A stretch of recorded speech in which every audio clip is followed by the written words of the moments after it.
Okay, press F1 to get to your help. Then go to key map.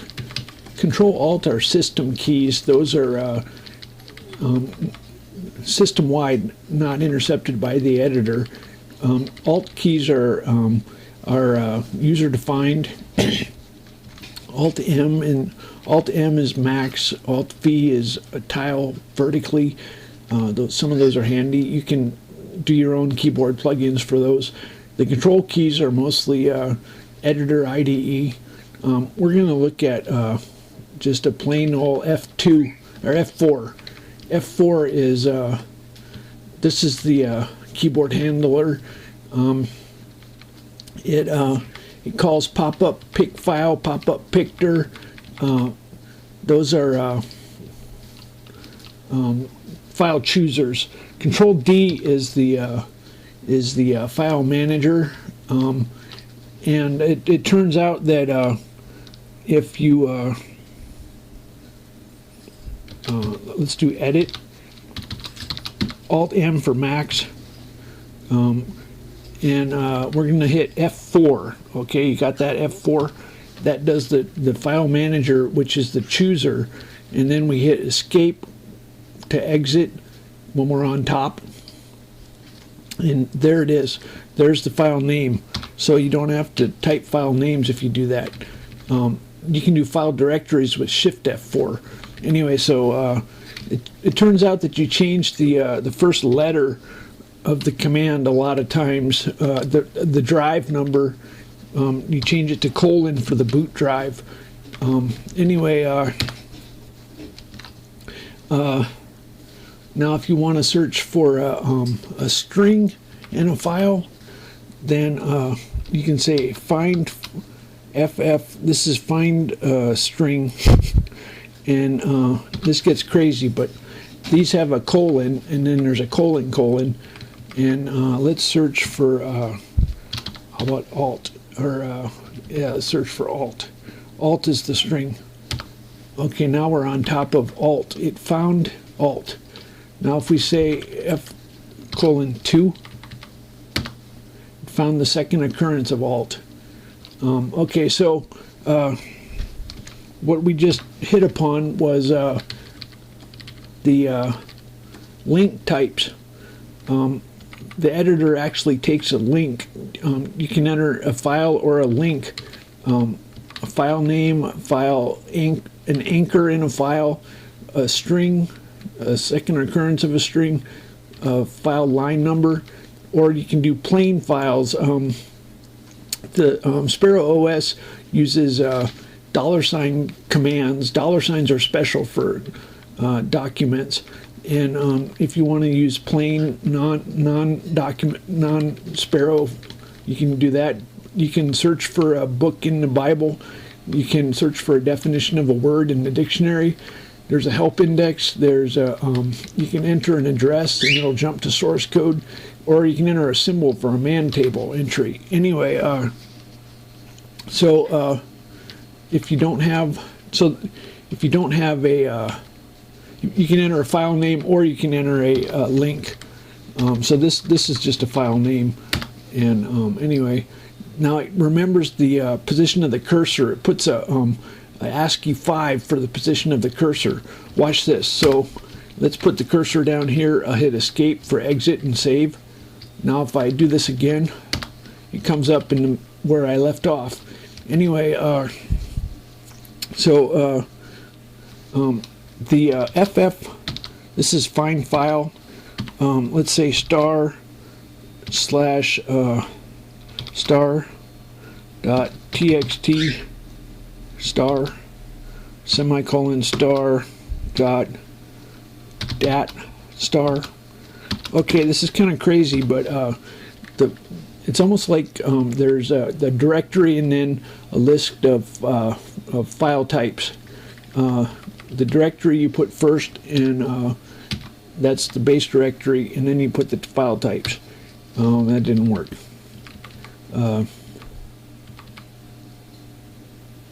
One thing, by the way, Control B brings up the border.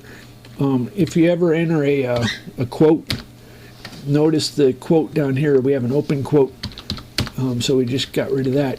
Anyway, going back up here, star, find file,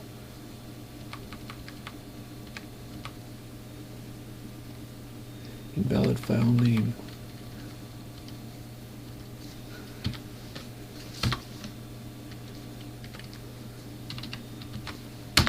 Okay, well, I don't know. Anyway, so it did .dat and .txt. You have to, if we say Sparrow OS /ACCTS/star.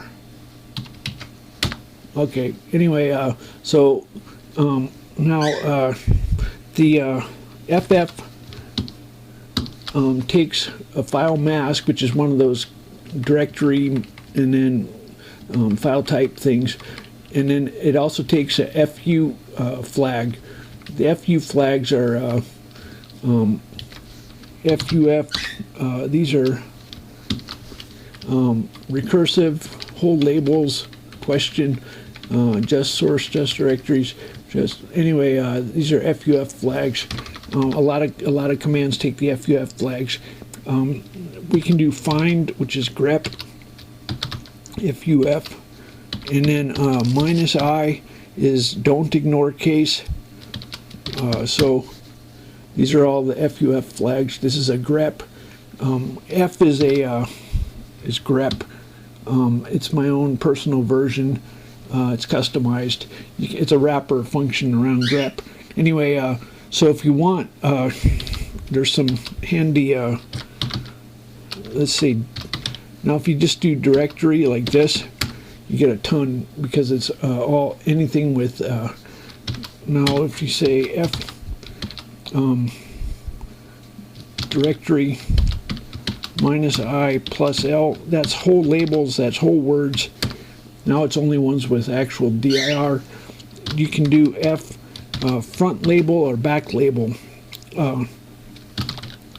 So if we say -I plus label front, so it won't let you have anything on the front. So when you do that, it doesn't, see how it starts with dir, but it doesn't. Anyway, so let's go to the to this web directory. I just want to show off a couple things here. Here's a bitmap. We can type a bitmap file. I just typed it. Now we can, if we go to home, we can type my personal menu to the command line. Now on the command line we have graphics and anyway, now let's do a partition rep. We have we have ATA is hard disk, ATA-API is CD-ROM, and then we have some RAM drives for doing custom things. For doing images of CD, sometimes you want to use a RAM drive for image of an ISO or something. Anyway, I have a CD-ROM drive on T. Now, removable disk, you need to know. Okay, you can say drv drive T. Any of these commands that take a drive letter, you put in single quotes because it's C. Change disk. This is a removable disk, so that doesn't automatically detect removable media. So you have to change disk. If you change the disk, you have to enter this command. Otherwise, the cache is invalid and stuff. Anyway, we're going to do. This is how you install. I'm gonna copy my E drive to my F drive. How about, yeah, F drive. Okay, so I keep my E drive is a backup, and then my F drive is for transferring in and out. I keep an exact snapshot, so I can reinstall in like 5 minutes. And I make ISO files that you want to learn how to make an ISO file. Look at the account examples. Anyway, then we're going to there's two binary files that are compiled ahead of time, the compiler and OS main, and we're going to do a make all. There's only 2 files that get made. Anyway, so the make all is done with install boot, because we have to tell the new location of the kernel, because the bootloader uses an absolute block address. Okay, so we just copied everything from the E drive onto the F drive, so we have an image. We didn't format first, though. We probably should have. Anyway, Bible, everything. Now, when this gets done, we're gonna install boot.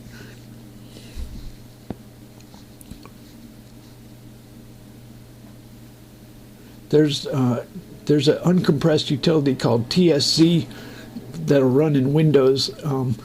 The files ending in Z are compressed, and you can uncompress them in Windows if you want, or you can do a move in Sparrow and it'll uncompress them. Anyway, install boot, F, and then we enter base drive D. It'll find D, E, and F. So we do probe. You either enter the ports, or if it has a number, you can enter a 1 for the number. It knows that's not a port. Oh, I didn't do my CD-ROM. Anyway, TS/TAD is my account. Disk cache size, use default. Protect low will check for a null pointer dereference. These are options for the kernel. So we just recompiled the kernel and OS main and the compiler. There's line count rep.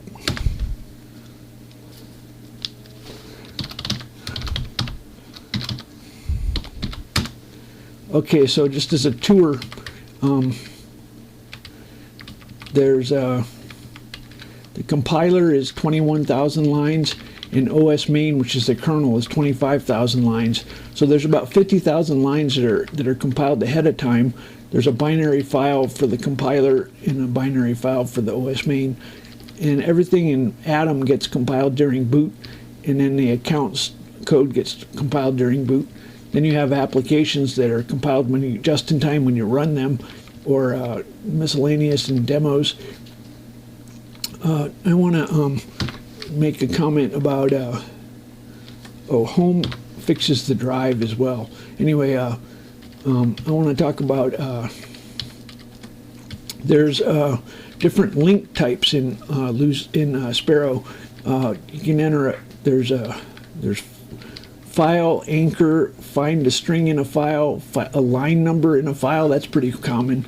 A man page, which looks up a symbol. And then there's plain text.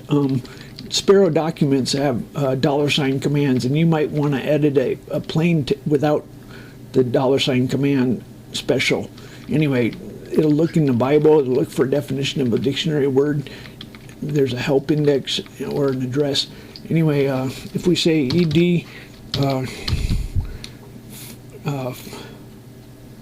if we say ed, then if we do F4 for picking a file, then we go and we change the first letter to the boot drive. So doc pop-up. Let's look for, if we say find file, :